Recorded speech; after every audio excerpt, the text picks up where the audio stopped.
Hello folks. இன்னைக்கு நம்ம காலேஜ்ல இருந்து ட்ரோனோட பார்ட்ஸ் நமக்கு கொடுத்திருக்காங்க. நம்ம இப்போ அன்பாக்ஸ் பண்ணி அசெம்பிள் பண்ண போறோம். இதுதான் ப்ரொப்பலர் 5 இருக்கு, 1 எக்ஸ்ட்ரா. இதுதான் ஹீட் ஸ்ட்ரிங் டியூப். இது 4 இருக்கு. கலரா இருக்கு. இது ஆக்சுவலா ஷார்ட் சர்க்யூட் ஆகாம இருக்க டேப்புக்கு பதிலா இது யூஸ் பண்றது. ஓகே. அப்புறம் ஒயர்ஸ். இது வந்து 3-in-1 கேமரா. இல்ல லைட்லாம் எரியுமா? ஆமாம். இதுதான் நம்ம பேட்டரிக்கு சார்ஜ் போடுறது.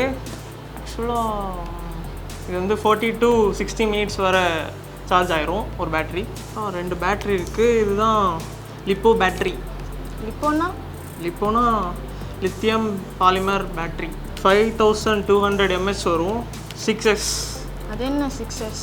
6Sனா இதில் 1 2 3 6 இருக்குல்ல, 6 cells, அதான் 6X.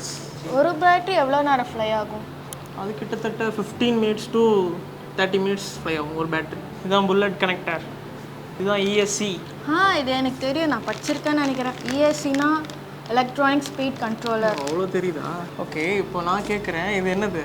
PDB அப்படின்னா பவர் டிஸ்ட்ரிபியூஷன் போர்ட். அது என்ன பண்ணும்? ஹையாக வர வோல்டேஜ் பவரை 4 பக்கம் மோட்டருக்கு பிரித்து கொடுக்கும். கரெக்ட்.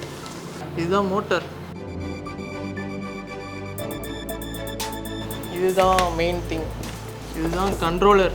இதோட காஸ்ட் வந்து 19,000.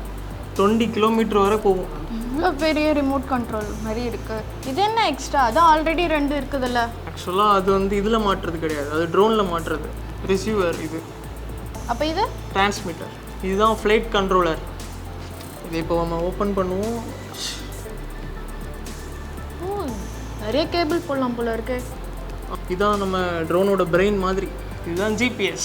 எதுக்கு GPS? ஏன்னா ட்ரோன் எங்கே போனாலும் இதை வச்சு தான் கண்டுபிடிக்கலாம். இதுதான் லாஸ்ட் அண்ட் ஃபைனல். இதுதான் ட்ரோனோட ஃப்ரேம். இதுதான் மெயின். இதில் தான் நம்ம இதெல்லாம் அசெம்பிள் பண்ணி நம்ம பறக்க விட போகிறோம். ஓகே, இதை நம்ம ஓப்பன் பண்ணி பார்க்கலாம். இதுதான் அதோட ஃப்ரேம். ஓகே, இது எதில் மேட் பண்ணதுன்னு தெரியுமா? கார்பன் ஃபைபரால் மேட் பண்ணது. லைட் வெயிட்டாக இருக்கும். இந்த எல்லா காம்போனன்ட்ஸ் வச்சு நம்ம ட்ரோன் பண்ண போகிறோம். அது நெக்ஸ்ட் வீடியோவில் பார்க்கலாம்.